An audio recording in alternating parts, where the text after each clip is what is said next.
Well, to discuss this, we're joined in Ramallah by Omar Shakir. He's the director of Human Rights Watch in Israel and Palestine.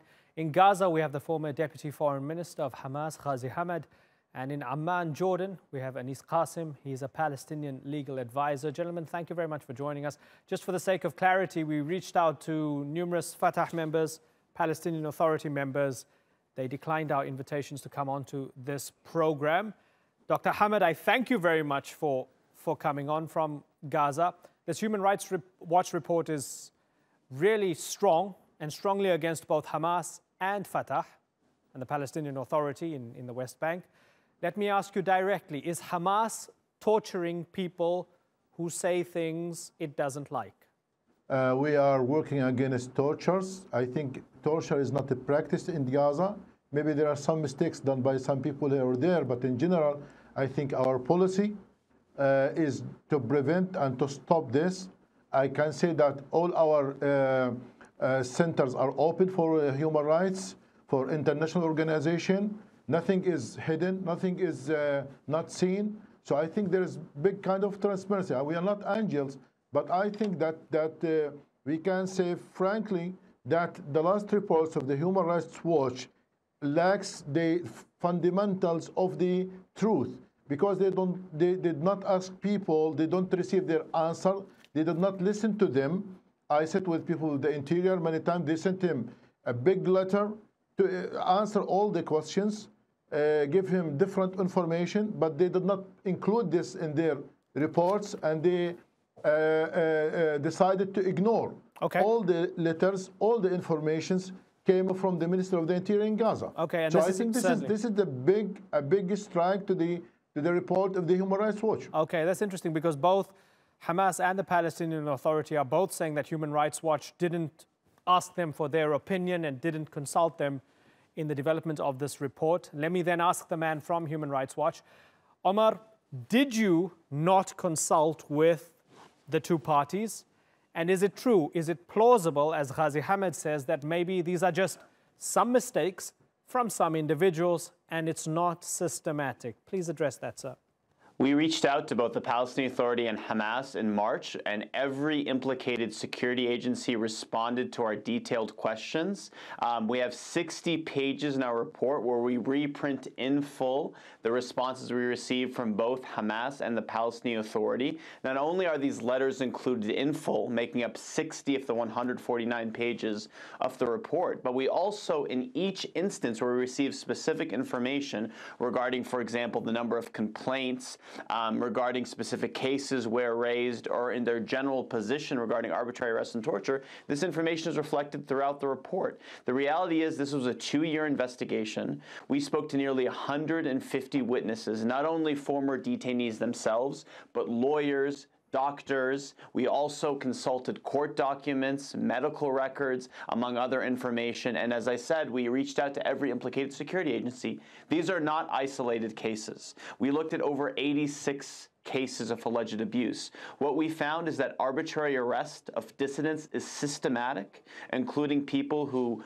post on Facebook criticism of both authorities, journalists that write critical news articles, those that participate in demonstrations, university students, and once in detention, detainees are routinely subjected to mistreatment and torture. The most common tactics include positional torture, a form of torture that leaves no obvious remnant on the body many days later. But we heard account after account in both Gaza and the West Bank that show that these practices are systematic, making them a serious violation of international law. Omar, let me ask you if any one side is doing it more than the other. We began separately looking at patterns of arrests and detention conditions in both the West Bank and the Gaza Strip. And of course, there are important differences in what's being done, but the overarching conclusion we came to is that the abuses are remarkably similar. Dissidents of different varieties are being detained. Once in detention, they're not detained for months or years. They're detained for a matter of days or weeks. And the purpose of the detention appears quite clear. It is to punish dissidents and deter them from future activism. And in the West Bank, the Fatah-dominated Palestinian Authority is going after largely those accused of being sympathetic to Hamas. And Hamas, they're going after often former supporters of Fatah or former employees of the Palestinian Authority. Again, there are differences in the tactics used and the frequency of what type of dissident is detained, but the overarching practice is remarkably similar, and the abuses are both systematic and serious violations of the treaty commitments, including to human rights treaties that Palestine has agreed to in recent years. Okay, let's ask the man who's viewing this from over the on the east bank of the Jordan River, in Amman, Jordan. Anis Qasim, as you look at this report and you see the allegations, these are not new allegations. I remember a Human Rights report, or a Human Rights Watch report about this coming out about 10 years ago, which signaled similar things going on. What's more likely? Is it that there are rotten apples on both sides just doing terrible things and it's a symptom of occupation, or that both sides are systematically torturing each other? No, I think both sides are guilty of the human rights violations. And I'm speaking based on experience. When I was the editor-in-chief of the Palestine Yearbook of International Law, and we ran reports about the human rights abuses, especially in the West Bank. At that time, Hamas did not take over because I was responsible for this yearbook until 2000.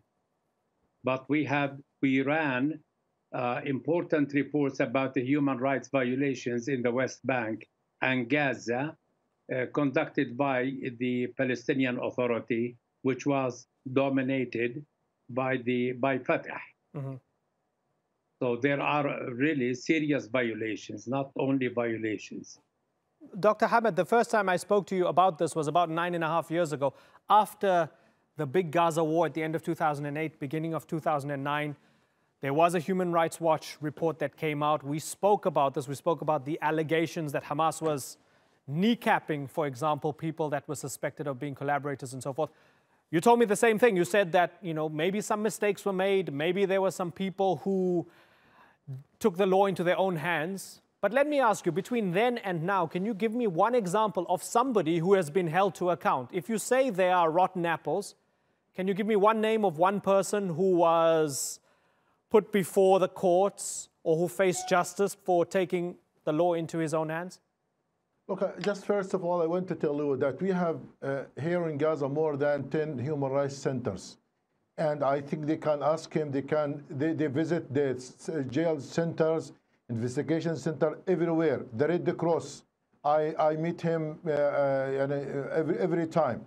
And I never heard them that they criticize that there is a systematic torture or systematic arbitrary arrest. The problem of the reports of the Human Rights Watch, they just listen to some people and then they completely neglect the reports of the Minister of the Interior. They just listen to people when he said, I am tortured, I was abused by some people, someone threatened me, and did not listen to the Minister of the Interior. Yesterday I met the monitor of the Minister of the Interior, and he showed me a big report that we sent it to the Human Rights Watch, but they just took 3 or 4 words from about 15 papers. I think this is done on papers in order just to show that there is a serious violation in Gaza. I think, as I said, we have some centers, human rights centers in Gaza, and weekly they issue reports and monthly they issue reports about the human rights situation in Gaza Strip. And they never said that there is systematic torture.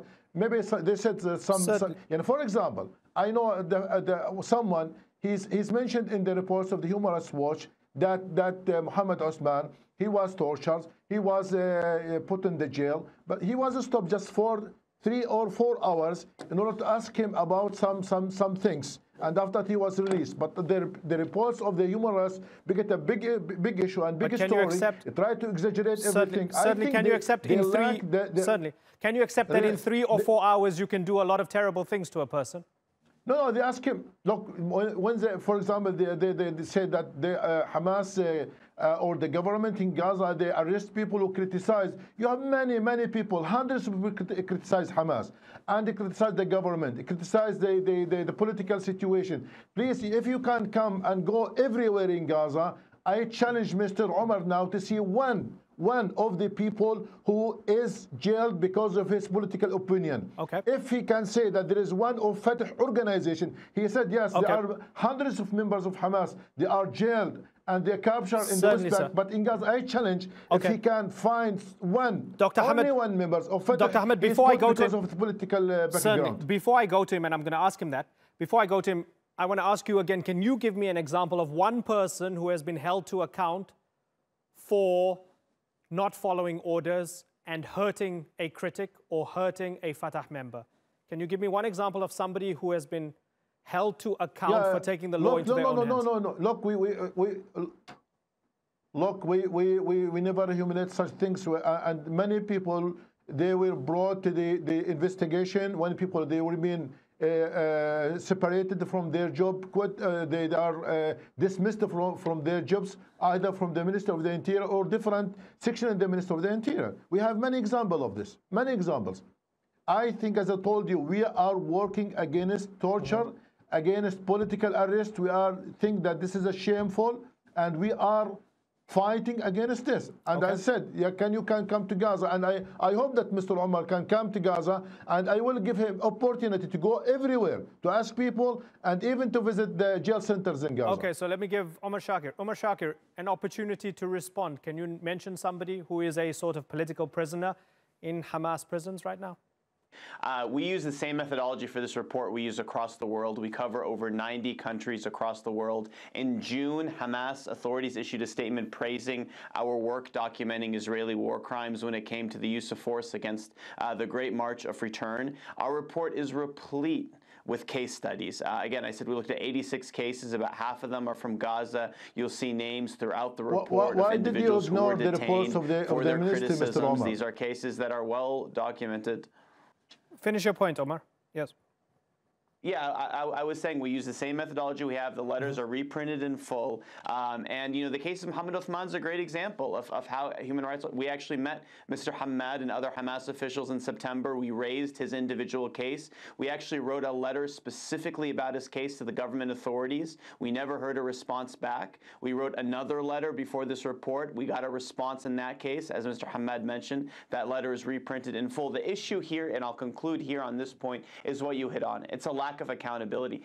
Mr. Hamad himself says there's, you know, some isolated cases of abuse. The problem is there's not been a single prosecution, both in Gaza, and it's unfortunate that we don't have a representative from the Palestinian Authority on this program today, in either jurisdiction that has received a criminal sanction for arbitrary arrest or torture. Yes, there may be people fired from their jobs, etc., but you know, Mr. Hamad has not told you an example of one person who tortured a detainee or arbitrarily arrested somebody who faced a criminal sanction for that. So long as there's impunity, I'll be here in 10 more years, like we were 10 years ago talking about the same issue. An interesting point. And yes, I don't want to belabor the point, but I do thank Hamas for coming on our show and discussing this as well. The PA did not want to. We reached out to multiple people. Let me ask you very finally, Anis Qasim, again, a kind of bird's eye view.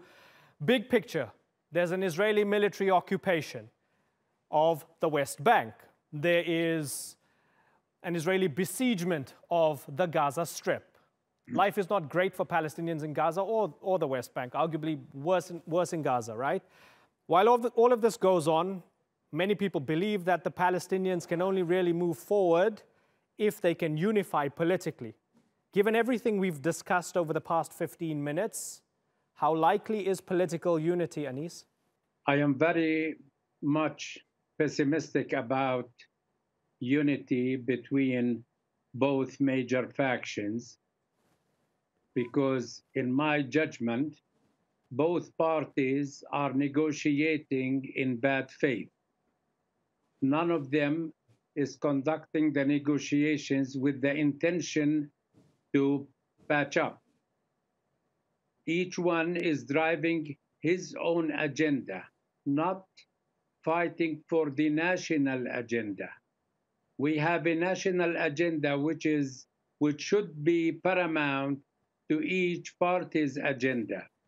We are facing serious dangers now after Trump took over and they start talking about the centuries deal, which should impose on both parties to forget about their personal or personal agenda and patch up to develop the national agenda to defend our national cause and to defend our people against this potential attack against our people. Okay. Gentlemen, it's been a pleasure talking to all of you. I thank you sincerely, Omar Shakir, Ghazi Hamad, and Anis Qasim. Thanks again.